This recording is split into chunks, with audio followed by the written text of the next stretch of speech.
Economista, nos acompaña como siempre desde Nueva York. Buenas tardes, bienvenido. Buenas tardes, Mariana. Encantado de estar en el programa. Bien, queríamos conversar la tarde de hoy sobre todo lo que está ocurriendo en los mercados. Hablábamos en la última vez que tuvimos la entrevista sobre la volatilidad que estaba dándose en el mercado, la posibilidad de inflación y las decisiones que estaban tomando los diversos inversionistas.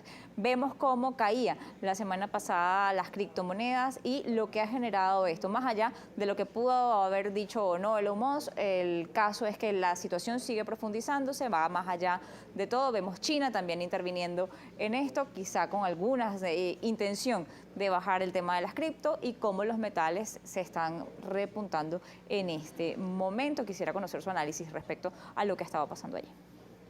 Lo que estamos viendo, Mariana, es una volatilidad controlada en los mercados, pero no de la última semana, sino de ya varias semanas, sino 2 o 3 meses. El mercado sube 100, baja 100, sube 300, baja 300 y sigue manteniendo los niveles actuales, pero no define una tendencia de ascendente, ni tampoco corrige sustancialmente. Y eso siempre tiende a indicar el nerviosismo de parte de los inversionistas y falta de dirección.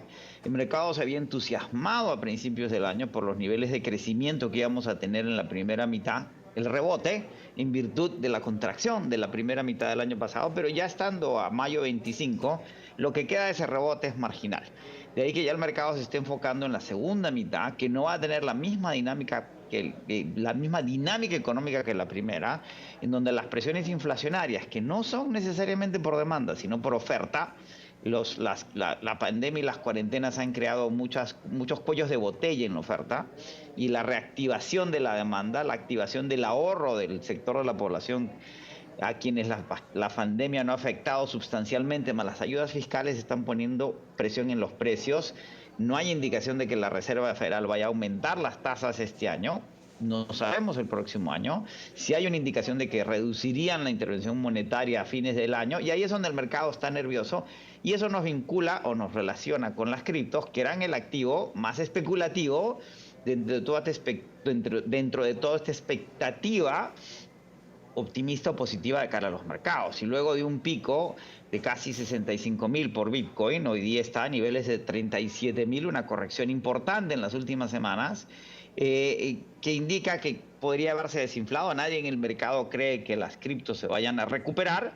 Había una corrección general, tampoco ha funcionado la opcionalidad de que salgo de Bitcoin y entro a Ethereum o cambio una moneda, sino hay una corrección, y el mercado atento a esa situación en la cual los múltiples del valor fundamental último de las acciones sigue siendo alto, y si siguieran subiendo los mercados sería más alto aún. El segundo semestre va a ser muy retador, Mariana, y hay que prestarle especial atención a los resultados de los bancos el 20 de julio, cuando veamos qué pasó en el segundo trimestre en el sector. Hablando de bancos, se filtraba por allí un informe de Goldman Sachs que decía que Ethereum iba a superar al Bitcoin, y también está la posibilidad o el análisis que se ha hecho de que China quiere hacer que el Bitcoin baje de los $20.000. ¿Esto es posible? Sin duda, lo que se está buscando, si se acuerda, en un momento dado lo que sucedió con la deuda venezolana, antes de la moratoria del 2017, en donde había una ubicación estratégica en distintos activos. Lo que sucedía es que eventualmente cuando la deuda entró en moratoria, entró toda en moratoria. Y eso es un poco lo que sucede con las criptos. Hay una discusión si unas criptos son mejores que las otras, pero en última instancia el valor especulativo de las criptos, en la medida que no hay una forma de definir valor fundamental, ¿cuánto vale un Bitcoin? Lo que el mercado piensa que vale un Bitcoin. ¿Cuánto vale Ethereum? Lo que el mercado piensa que vale Ethereum. No hay dividendos, no hay estados financieros, no hay, en el caso del Bitcoin, que siempre se dijo que era como el oro, bueno, está el oro, y por eso es que el oro sigue subiendo poquito a poco, pero ya está en niveles por encima de los 1.800, después de haber estado sentado en niveles de 1.700 por meses de meses. Y como decía, las materias primas en general sí siguen subiendo porque son materias duras vis a vis el riesgo inflacionario. Y además las opiniones de China y las opiniones de Elon Musk, que han contribuido a la volatilidad de China, que ya había prohibido en su territorio el mining de las criptos. Hoy día hay una prohibición de que los bancos no lidien con las mismas, y en la medida que el capitalismo de Estado chino es vertical, eso cierra puertas a que el efecto especulativo crezca. Además, se señala hoy día, CNBC señala que había posiciones en Bitcoin apalancadas 100-1.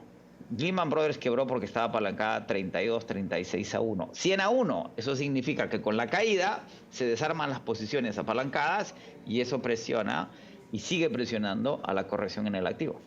Ahora, dentro de eso también estamos viendo el día de hoy cómo los alcistas estaban tratando de impulsar el Standard & Poor's 500, sin embargo, no han logrado que ese repunte se mantuviese a lo largo del día y ahorita lo veíamos cayendo. ¿Cree que puede pasar allí? ¿Hacia dónde podrían estar enfocándose los inversionistas en este momento, cuando existe tanta volatilidad e incertidumbre sobre qué saber o qué hacer en el mercado? El mercado tiene una naturaleza siempre optimista. Lo que se llama el bull market es el mercado de los toros, es la naturaleza del mercado. Un mercado que cae pierde su razón de ser, pero Goldman Sachs publicó un reporte la semana pasada que en virtud de las dinámicas económicas, la presión inflacionaria por la oferta, la incertidumbre de cara a la asistencia monetaria que ha sostenido el mercado, la posibilidad o no de que suban las tasas y que se apruebe o no, ahí la discusión sigue avanzando. Hoy día los republicanos contraproponen a la propuesta del presidente Biden de 1.7 trillones, que la bajó a 1.5 en la primera instancia del plan de infraestructura, a un trillón, un billón nuestros, que eso se va a financiar, ya está dicho, con incremento en los impuestos, especialmente corporativos y a la ganancia de capital, que en virtud de todas esas variables, el S&P 500 tenía una posibilidad de crecer 3% en la segunda mitad del año. 3% nada más, por eso es que el mercado está indeciso. ¿Y por qué 3%? Porque el mercado que transa a una relación de precio-ganancias netas histórico en Estados Unidos de 16 a 18 veces está en niveles de 21 a 22 veces. Entonces es muy difícil creer que el mercado quiera subir a niveles de 23, 24, 25, 26, 28 veces, pues nunca lo hemos visto en la historia. Y las dinámicas no lo justifican. Recordemos que si viene una reactivación, hoy día se anuncia que el nivel de pasajeros diarios en los Estados Unidos está en 1.7 millones, otro récord, pero sigue siendo muy por debajo de los récords históricos antes de la pandemia, que hay una reactivación que no es franca ni plena, como lo era hasta febrero del año pasado. De ahí que el mercado vaya a seguir en esta tendencia de una indefinición estable. El caso de la reactivación puede afectar a todo lo que tiene que ver con el boom también de las tecnológicas en el último año, el tema del petróleo, ¿cómo lo están viendo?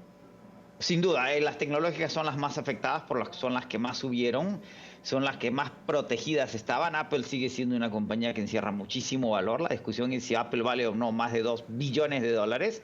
Sí, ya no los vale y la dirección va en ese sentido. Hay una serie de cuellos de botella en la producción de teléfonos, independientemente de la demanda, y las tecnológicas siempre van a ser las que paguen el costo de estas correcciones, y si se logra imponer además el impuesto a la ganancia de capital, vamos a ver mucha venta antes de que se active ese impuesto, que puede duplicar los niveles actuales.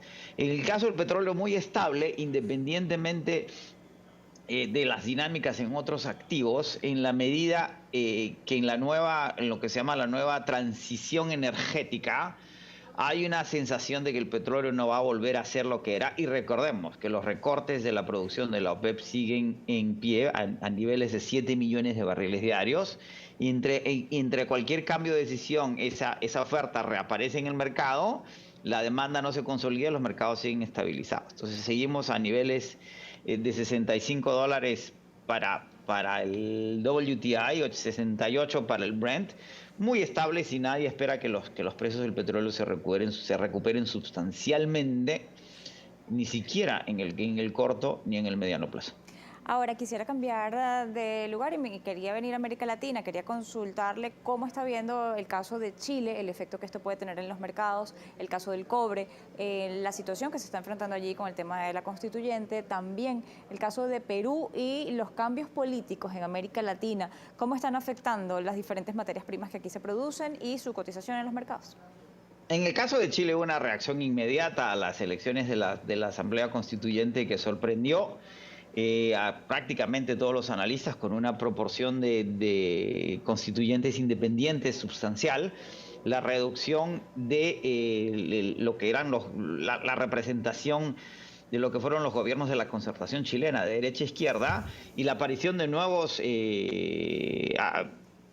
representantes de izquierda, en el cual, si sumamos independientes más izquierdas más la representación indígena, paritaria, además, tenemos que tienen mayoría en una asamblea que va a hacer reformas sustanciales. Y corrigió el tipo de cambio, corrigió el mercado, se incrementó la deuda. Sin embargo, a la reacción inicial hubo una moderación.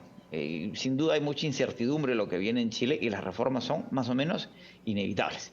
Sin embargo, el cobre ha mantenido sus niveles porque las dinámicas que están rigiendo los precios del cobre, que ahora se le llama el cobre es el nuevo petróleo, ¿sí? Es el rey de los metales. ¿Y por qué? Porque el precio del cobre está obedeciendo a dos variables fundamentales. En la nueva transición energética de las energías tradicionales a las energías verdes y la nueva matriz de metales, el cobre es el metal fundamental. Las nuevas torres eólicas que van a producir 12 megavatios, las actuales producen 5. Para que tenga una idea, las torres de 5 megavatios son del tamaño de la Estatua de la Libertad. Las de 12 son del tamaño de la Torre Eiffel. Y entonces la demanda de metales, de esta nueva matriz metálica, especialmente cobre, va a ser masiva. Y el cobre por eso ha seguido subiendo, manteniendo niveles récord en sus precios, porque más hay una reducción en la oferta que no se ha recuperado en virtud de las cuarentenas. Y la velocidad a que se reactiva la producción a nivel global no suple la demanda. Por lo tanto, el cobre debería mantenerse estable. Ese es el fenómeno que estamos viendo en muchos metales. En el acero, por ejemplo, que se ha cuadruplicado su precio en los últimos 12 meses, sí se espera que haya una corrección, porque es un tema no de demanda, que es constante, sino de oferta. La producción de acero se ha reducido sustancialmente, que no es el caso del cobre, por lo tanto debería mantenerse, y eso es una noticia positiva para Chile. Y recordemos que Codelco, la empresa del cobre chileno, es una empresa pública, nunca se privatizó, ¿sí? Ergo, las reformas no deberían afectar particularmente a Codelco. No hay una discusión, al menos no todavía granular, en términos impositivas de cara a las mineras chilenas, pero nadie espera que eso vaya a cambiar necesariamente. ¿Y en el caso de Perú? En el caso de Perú hay mucha incertidumbre. Tenemos la segunda vuelta en junio, el 6 de junio, es decir, en menos de 2 semanas. En las últimas encuestas del fin de semana, la intención de voto por Pedro Castillo, el candidato radical de izquierda conservadora, singular en el Perú. Tenemos un candidato que es de izquierda, pero conservadora, sí, pro familia, pro vida. Sigue siendo muy estable, y Keiko Fujimori, que es la representante de lo que se llama la mantención del modelo económico que ha tenido mucho éxito en el Perú en los 20 años, no logra pasar en las encuestas a Pedro Castillo. Y ya hay una matriz de los analistas locales que están empezando a considerar que Pedro Castillo realmente puede ganar la segunda vuelta el 6 de junio, y ya el enfoque no es tanto en que pase el 6, sino en que pase el 7, del 7 al 28 de julio, donde la nueva administración toma el poder en el Perú, y de ahí hacia adelante. Mucha tensión en el mercado, mucha ansiedad. El tipo de cambio se debilitó, se corrigió, se volvió a debilitar. Recordemos que el Perú tiene la posición fiscal más sana en América Latina, la mejor posición en la balanza de pagos, el mejor ratio en términos de deuda contra Producto Interno Bruto. Las calificadoras no han cambiado la calificación de Perú, sí lo han hecho en Colombia, sí la han modificado en Panamá, que son los tres países claves en términos de grado de inversión, aparte de Chile, y no hay ninguna sensación, ninguna impresión de parte de las calificadoras de que la elección per se debería cambiar el grado de riesgo de Perú, sino más bien las decisiones que tome cualquiera de los dos candidatos que gane la elección después del 28 de julio de este año. Bien, como siempre, un placer haber conversado con usted y conocer la visión que tiene del mercado y cómo está impactando tanto en Estados Unidos como América Latina. José González, economista, con nosotros de _economía. Tengan una feliz tarde y siga con la programación de Globovisión.